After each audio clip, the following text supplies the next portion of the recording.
తెలుగింటి వంటలకి స్వాగతం. ఇవాల్టి వీడియోలో మనం స్నాక్ రెసిపీగా ఎంతో టేస్టీ అండ్ ఈజీగా తయారు చేసుకుని మసాలా పల్లీలను ఏ విధంగా మనం తయారు చేసుకోవాలనేది ఈ వీడియోలో తెలుసుకుందాము.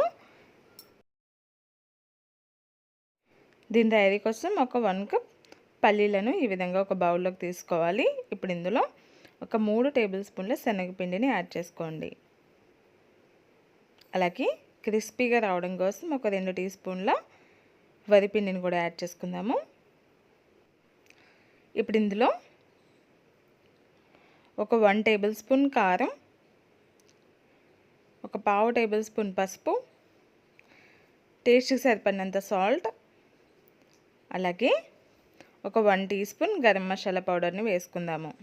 ఇప్పుడు ఒకసారి మొత్తం అంతా కూడా కలుపుకోవాలి.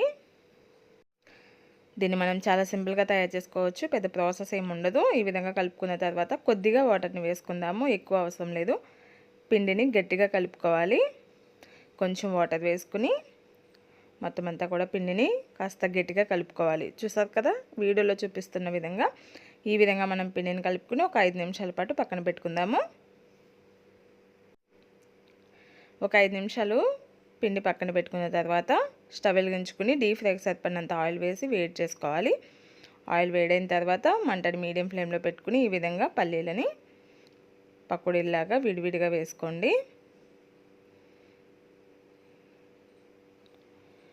మంటని మీడియం ఫ్లేమ్లో పెట్టుకోండి.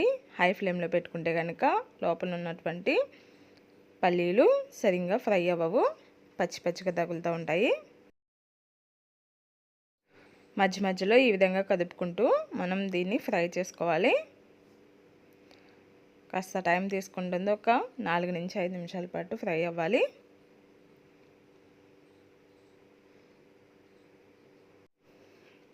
చూసారు కదా, ఈ విధంగా కాస్త కలర్ చేంజ్ అయిన తర్వాత వీటిని ఒక ప్లేట్లోకి తీసుకుందాం. ఇవి చాలా క్రంచీగా ఉంటాయండి తినడానికి, అలాగే చాలా టేస్టీగా కూడా ఉంటాయి. వీటిని బ్యాచ్ల వారీగా ఫ్రై చేసుకుందాం. చూసారు కదా, మనం ఏ విధంగా అయితే స్వీట్ షాప్లో ఉంటాయో మసాలా పల్లీలు, అదే టేస్ట్తో మనం ఈజీగా ఇంట్లోనే తయారు చేసుకున్నాం. ఈ రెసిపీ కనుక మీకు నచ్చినట్లయితే తప్పకుండా ట్రై చేయండి. అలాగే మీ ఫీడ్బ్యాక్ నాకు పంపించండి. మరిన్ని రెసిపీస్ కోసం తెలుగింటి వంటల్ని తప్పకుండా సబ్స్క్రైబ్ చేసుకోండి. మీకు కనుక వీడియో నచ్చినట్లయితే లైక్ చేయండి, షేర్ చేయండి.